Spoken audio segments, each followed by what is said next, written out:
How's it going, everyone? A very belated Happy New Year and a Merry Christmas. Haven't seen you in a couple of months. I've had a hectic couple of weeks and a Christmas period. Everything from killing one of my drones, so the Mavic Mini. I've killed it, it's dead, need to get it fixed. Spending Christmas in Disneyland, Florida, to come back and then going to France scheme of work. I feel like I've established a little bit more routine now. Order has been restored and I'm good to go now for 2020 and to bring them regular updates. Okay then, so what we're going to talk about today then, is 2020 as good a year as any to join the military, the army in specific? So let's get right into it. Okay, first off then, I want to say a big thank you to all my subscribers and anyone who has subscribed to the channel over the period of Christmas. A little bit inactivity, but thanks very much for subscribing. Your help is greatly appreciated, so all the likes, the comments, the sharing and just general views, it really helps the channel and I really appreciate it. If you're new to the channel, it's your very first episode watching, my name's Luke and I'm a serving soldier within the infantry of the British Army. And you probably could have guessed, the channel then itself is all things army, military and specific to the infantry itself. I've got other videos that I've published on how to join the army, different sort of tips and hints to go through that process, what it's actually like when you come inside the army, specific to the infantry. Done a little series a while back there, reference all the different jobs and specialisation jobs you can do within the infantry, because obviously people just might not have a sort of more detailed view of what actually goes on when you pass out of training. So all that's on the channel. 2020 then is looking good. There's a lot more coming. There's going to be a lot more detailed stuff, reference the assessment centre, so what to expect and go through there, interview process, all that sort of stuff, fitness as well. I get a lot of questions on Instagram and all the other sort of stuff, private messaging. They're deferring dates because they're unsure they're going to be fit enough, and they haven't been anywhere near an assessment centre yet. So just stuff like that there, because it really would hinder, definitely from the people I spoke to, who are going to leave it like a year or two. You know, by that stage you could probably be a Lance Corporal by then, just by going earlier than what they're expecting to. So it's just showing you that it doesn't have to be superhuman fit to hit that assessment centre, and all that sort of stuff. There's also going to be then, like I just sort of mentioned then, on the specialist roles within the infantry, I done sort of like this type of thing, like a talking head, sort of explain like a brief overview of all the different roles. In the next sort of month or two, there'll be a lot more content, visual content of following guys through them courses as they're about to begin, as we're in the new year. Also then there'll be a few more documentaries, and new to the channel then 2020, going to look at stuff like a little bit of military history, using sort of motions and graphics and explain it all to bring that sort of entertainment part to the channel itself, because I know a lot of people come looking for information how to join, but some people might stop by to the channel who are not joining the military for whatever reason. So there will still be information videos there to help people join, but also that entertainment sort of stuff, just something to come by, join, and I can't get my words out, probably this Red Bull I'm drinking, sort of to stop by the channel and getting something out of it. Yeah, so that's what we're going to do for 2020. That was a massive long introduction, first one of 2020, felt like I had to get a lot off there. So this week's episode then, is I decided to do one on, is 2020 a good year as any to join the army?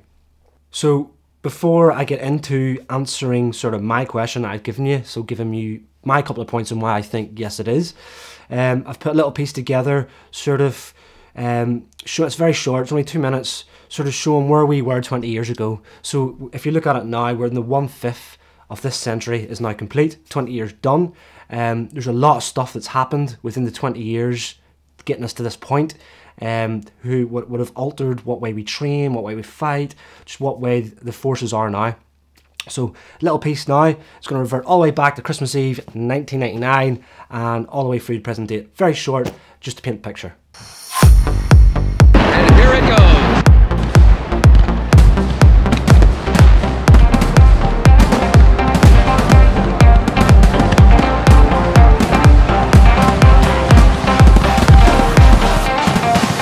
Woods takes the win in the 2000 PGA Championship over Bob May.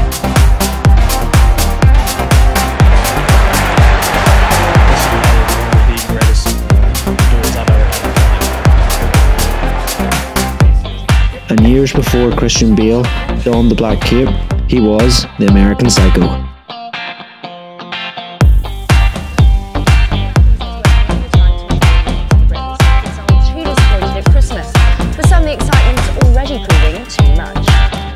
And Australia hosts the first Olympic Games of the millennium.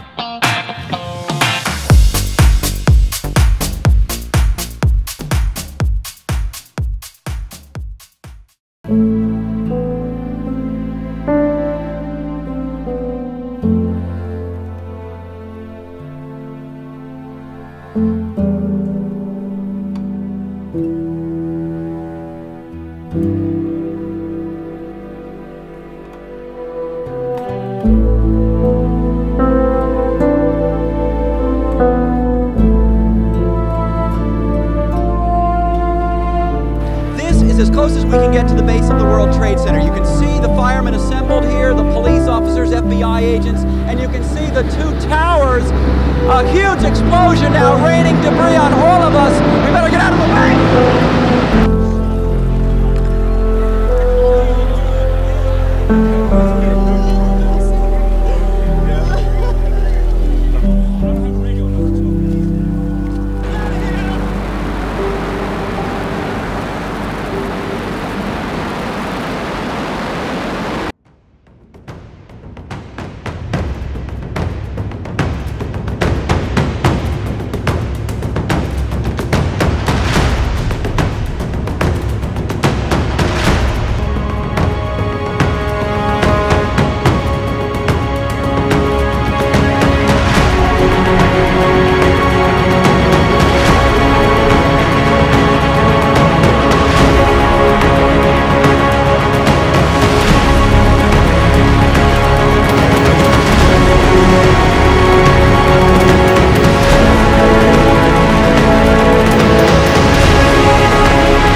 So a little bit serious there towards that little piece. However, I just wanted to do it to sort of paint that picture where, you know, the world is a very unstable place and there will always be a need for soldiers.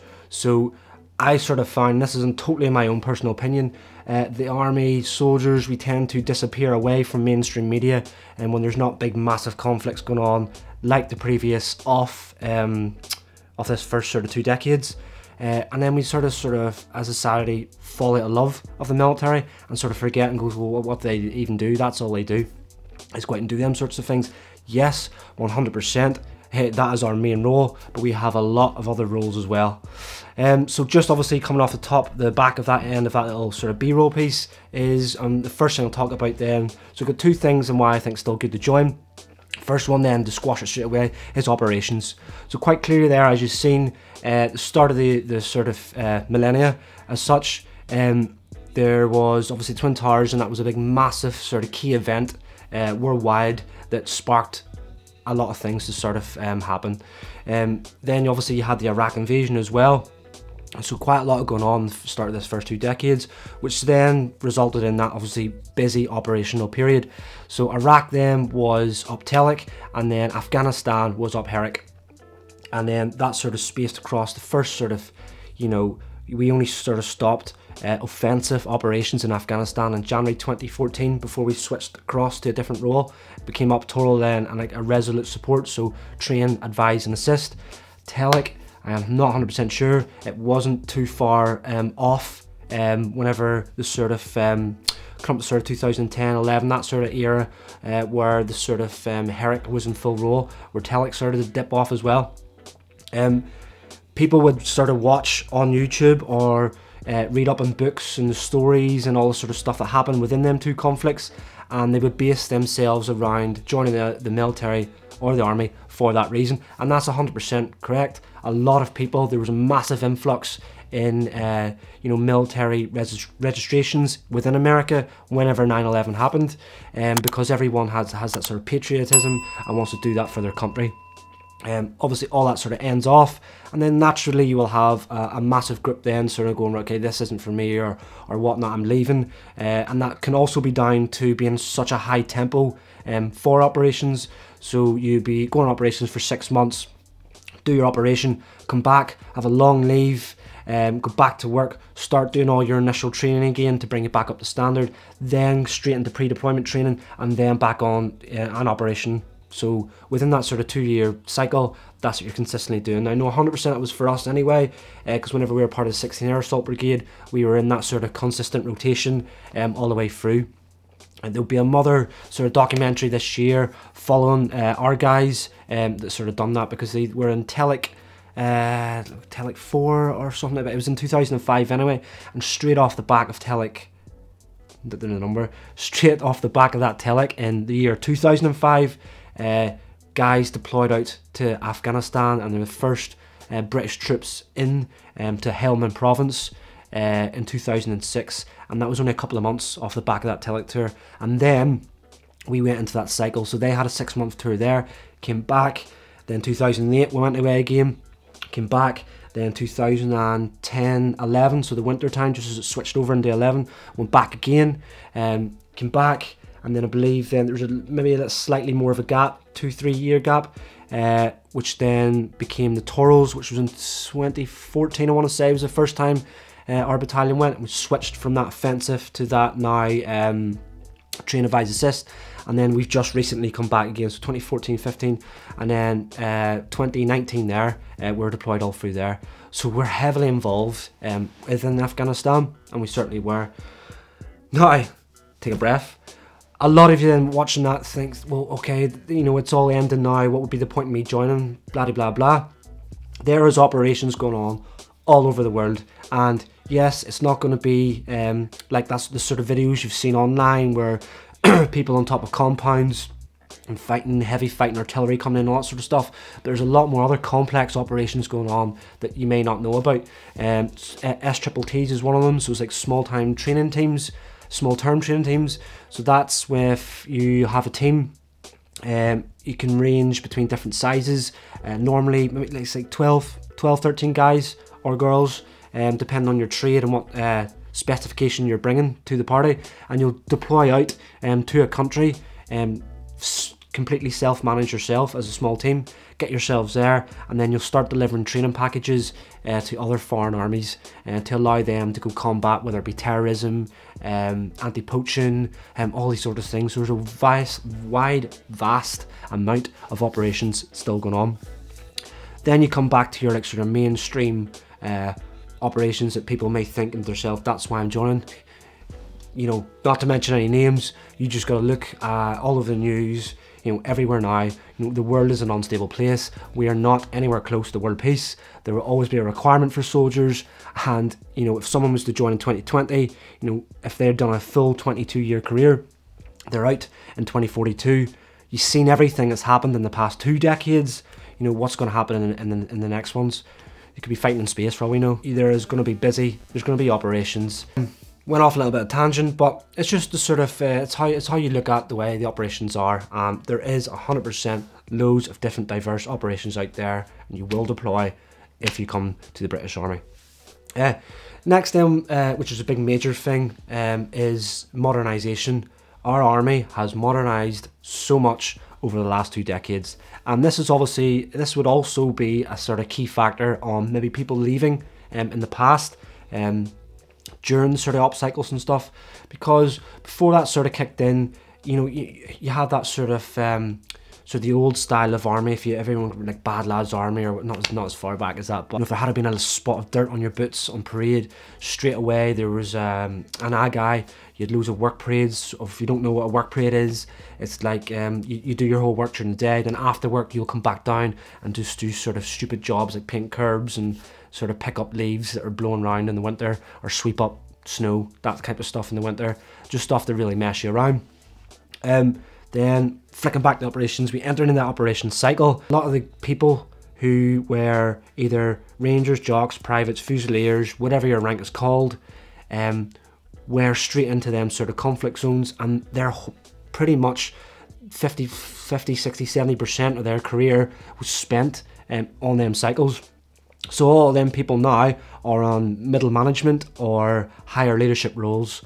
So they're a lot more focused now on, you know, all the stuff that's sort of, okay, if there's a flipping bit of dirt in your boot, all right mate, polish your boots and that's it, done. Do you know what I mean? They're concentrating now on the sort of the real stuff that gets jobs done, like the fitness, your med, you're shooting straight, you're shooting accurately, the stuff you're getting taught, you actually can, you don't just recall information from going into a lesson and recall it, you actually know what way to apply that sort of stuff into your training.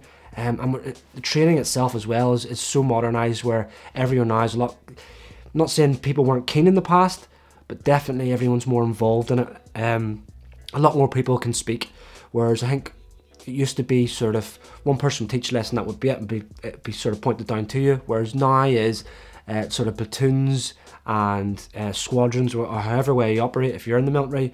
There's a lot more talking involved, and training has evolved around that. So we learn lessons from previous training sort of stuff, and then everyone's involved in getting the job done, and there's a lot more mission command. So definitely, so within the infantry section commanders full screw, over the last sort of 5-6 years, maybe slightly over that, there's been a lot of mission command given to section commanders, because at the end of the day, these are the people who are with the sort of soldiers a lot more than sort of middle management and above that, so they will know what way to tailor training and to make training more exciting and safe, which gets a lot more out of the soldiers, and them entail makes her a lot better soldier. Okay, next then is physical fitness. Now, physical fitness has always been in the military, and it's not, I'm saying it's new now, but modernisation of it is, we think a lot more of the scientific sort of part of it. So there's a lot of trainers out there now who are PTI qualified, so they've went and done their sort of all-arms PTI course within the military, but then they've went and self-learnt and further developed themselves in that sort of fitness aspect, the sort of scientific part and the nutritional part, and then they bring that back into work. Some of these guys do it, and girls do it completely off their own accord. So just by what I mean by that is, it used to be where you just ran and that was it. You were either in shorts and t-shirt PT kit, and it was just a PTI, went off on one, and you just tried to hold on to it for dear life for 6-7 miles. And then the next day would be a tab, and then a run, and then a tab, and then a run, and then a tab. Now don't get me wrong, some guys got really fit and girls got really fit, but then it wasn't tailored, it was sort of tailored just for a wider audience. People were starting to pick up musculoskeletal injuries, so like things like shin splints, all that sort of stuff, because we were in that sort of same plane of motion, so just moving forward, we weren't doing anything else, that was it. If you've done circuits, it was maybe 20 minutes of like press-ups and honking PFT sit-ups because they're not done correctly, and that was the only sort of strength and conditioning. If anyone ever mentioned the gym, it was sort of like, oh, nah, not gym. We're not bodybuilders, we're not beach bodies, we're soldiers. We don't need to do that, we just need to do run. That is now, thankfully, completely changed. As I said, it's completely modernised now. There's tailored programs now to where I'm going to have to use a rifle company because that's what I know. So you've got a rifle company, it gets busy when not on operations. People will be away on courses, people will be away, they'll be all over the place. So your PTI and your company, he or she doesn't have everyone all the time. So they've sat with our PTI anyway, I know definitely has, he briefed it to us, where he's now scheduled a whole sort of 6-month program where he will get tests at the start so he can manage and assess everyone all the way through, and anyone who goes away like on a long leave period outside of the normal company work or going away on a course, so like your career courses like juniors, seniors, driving courses, signals, all that sort of stuff, and they go away for 6-7 weeks, they come back, naturally the rest of the company will have already progressed. So back in the day they would just be thrown in anyway, and then that's when injuries start to pick up. These guys then will be giving an own tailor program will be there. They'll still do PT with us, but they'll have different sort of weights to lift, different times for the runs, all that sort of stuff to bring them back in nicely so you don't pick up injuries and stuff.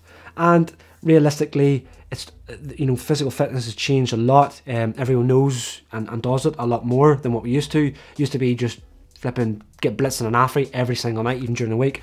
Whereas now is the gym is packed every night through the week. So people who are going away on these courses and stuff won't become sedentary and not do any physical fitness. And that just by making that mature atmosphere and the big boys rules as such, they're away and they're keeping on top of their fitness because they know they're a soldier and you're required to do it. And if you can't get it in on the sort of time given and during work, then they're away in the evening doing it, or if they're on a course, they're running out in the evening, all that sort of stuff.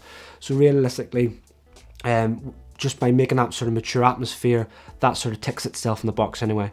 But not to take it away from all the PTIs and stuff, they're doing an awesome job now. Everything is completely different. We're building stronger, faster soldiers who are not breaking as easy. So modernization then. Next thing I want to talk about is equipment. Our equipment has evolved so much over the last 2 decades, it is unreal. You're looking right back into the Telic and early Herrick stages. Definitely Herrick stages, people were deploying, with all sort of, the CBA combat body armor was basically, if you don't know, it's like a body armor with of course it's body armor, it's like a body warmer, a stab vest with a plate over your sort of vital organs as such, front and back, and that was sort of it. Mixed dress, DPM, desert, it was all over the place. Then obviously it started to evolve. When we get there, we went through the stages of the sort of Osprey. It was quite, they sort of brought the same sort of Osprey that was used in Telic with big mad sort of collars and stuff, because obviously in Telic and Iraq, it was a different sort of climate. They were exposed to sort of rioting and that sort of stuff, whereas there was completely none of that in Afghanistan. It just went 0 to hero in 1 second.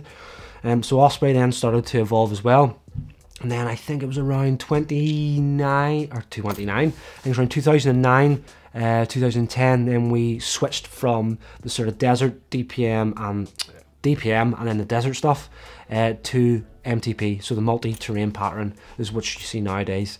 And then Osprey was tweaked a little bit then as well to, don't know the exact date to the now, the Virtus body armor. So Virtus is a multi sort of adapting system. And I buy my own kit as well, like boots and all that sort of stuff. We'll come on to that now. But I have had no dramas with the Osprey with Virtus body armor. Only one tiny little sort of nitpicking thing is when you have your side plates on, the sort of excess sort of cord where your clips are, that just sort of dangles around and just looks ridiculous.